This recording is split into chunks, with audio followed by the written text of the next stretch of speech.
যে দুজনেই former cricketer, তাদের কেন ইগোর প্রবলেম হবে? তারা তো ক্রিকেটের উন্নয়নের জন্যই আসছেন, এবং তারা যখন আসছে তাদের অনেক কমিটমেন্ট আমি দেখছিলাম।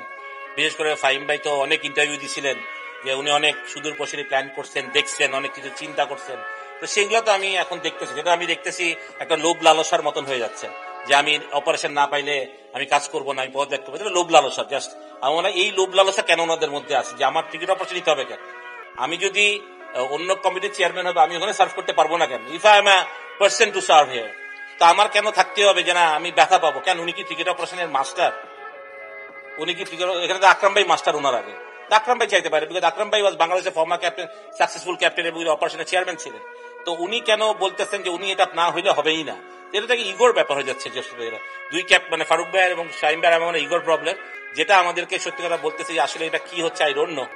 আর এতগুলা অল্প ডাইরেক্টর দিয়ে ফারুক ভাই জন্য হয়তো পরিচালনা কষ্টই হচ্ছে, সেটা কেন ফারুক ভাই নতুন ডাইরেক্টরদেরকে নিচ্ছেন না? যাদেরকে ওনারা নিতে চান নিয়ে নিলেই পারেন। তো ডিফিকাল্ট। তো আমার মনে হয় যে যখন ওনাদের এই মন মানসিকতা দেখি তখন খারাপ লাগে যে দুজন সিনিয়র মানুষ যারা অনেক রেসপেক্টেড মানুষ, আমরা যাদেরকে অনেক রেসপেক্ট করি, ফারুক ভাই এবং ফাহিম ভাই বোথ আমাদের রেসপেক্টেড মানুষ এবং ক্রিকেটার, তারা যখন তখন লজ্জিত হয়ে বিং ক্রিকেটার, যে আমরা কি আসলে এত গ্রিডি নাকি ক্রিকেটাররা? জিনিসটা হচ্ছে যে সংসারে তো অশান্তি আছেই, কার সংসারে অশান্তি নেই? সবার সংসারে অশান্তি আছে, ঠিক না? তাই বলে এটা কি পাবলিক হবে নাকি? আমার কথাটা তো ফারুক ভাই ফাহিম ভাই দুজনেই অনেক সিনিয়র মানুষ, এবং ফাহিম ভাই তো ডেফিনেটলি আমাদের সবার গুরু, আমাদের ক্রিকেট প্রশিক্ষক বা আমাদের সাথে অনেক বছর, এবং উনি এত বিচক্ষণ মানুষ। উনি এটা পাবলিক করবেন কেন? উনি যদি মনে করেন যে উনি তার সম্মান পাচ্ছেন না, উনি ওনার দায়িত্ব বুঝে পাচ্ছেন না, ওনার এত সমস্যা, উনি ফারুক ভাইয়ের সাথে ডাইরেক্ট কথা বলবেন 1-to-1, এবং উনি ফারুক ভাইকে বলবেন যদি আমি এগুলো না হয়, আমি বিপিএল গভর্নিং কাউন্সিলের কি জানি মেম্বার সেক্রেটারি, এবং আমি আমার বিপিএল সম্বন্ধে কিছু জানি না, I will resign from BPL straight away. এটা তো পাবলিক বড় দরকার নেই, স্ট্রেট অ্যাওয়ে রিজাইন করবেন, বলবেন আমি বিপিএল এর সাথে, যেহেতু আমি জানি না। তো বিপিএল যদি একটা ইনসিডেন্ট হয় তখন তো আমাকে ব্লেম করবে as a member secretary, right?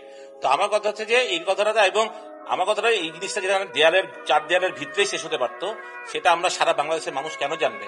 এবং আমি বলছি যে এরা দুজনই ক্রিকেটার, এবং তাহলে আমাদের ক্রিকেটারদের মানুষ কি ভাববে যে আসলে তো আমরা মানে আমাদের নিজের স্বার্থের জন্য পড়ে যাই? তার মানে এই কথাটা ভাবাটা তো খুবই স্বাভাবিক হয়ে যাচ্ছে। আমাদের সব ক্রিকেটারের জন্য তো এটা খুবই লজ্জাজনক একটা ব্যাপার আমি মনে করি। দুজন সিনিয়র মানুষ যেটা করলেন, আমাদের দেশে যত ক্রিকেটার আছে, আমরা যারা ন্যাশনাল টিম খেলি বা ন্যাশনাল টিমের বাইরে যত, তাদের সবার জন্য খুব লজ্জাজনক।